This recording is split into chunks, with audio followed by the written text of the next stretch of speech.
The project, from the college point of view, from the education point of view, has to do with wanting to give the students at this level, which is the master level, a possibility to work with an external partner to gain an insight into the reality of a product developing process.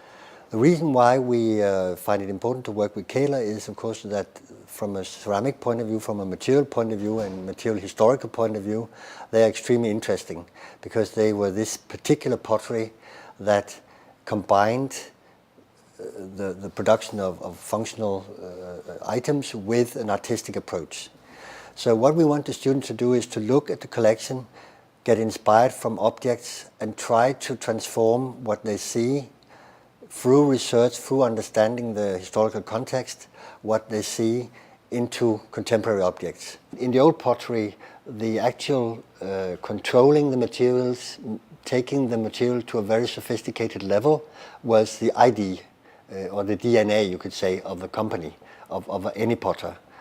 The interesting kind of schisma or doubleness in looking at historical works from hler, the hler pottery and to the situation now is, of course, these obvious differences in production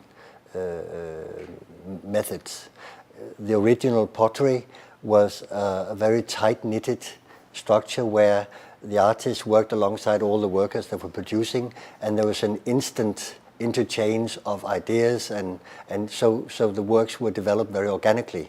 Whereas now the production happens in a much more distant way.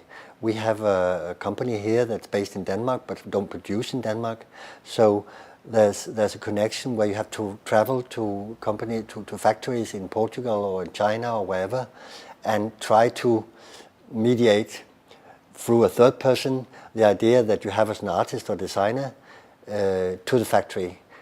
And this back and forth that happens nowadays long distance. And that's a very basic difference.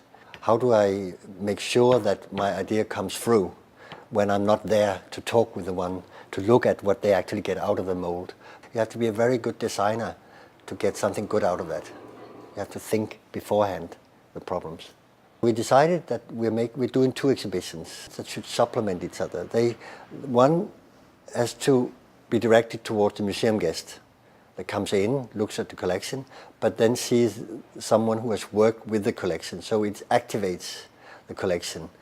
The other one at the hler company themselves would be more product related. It would be more speaking the language of the PR people, trying to sell the product, to relate to the everyday consumer. How do we reach them? Who are they?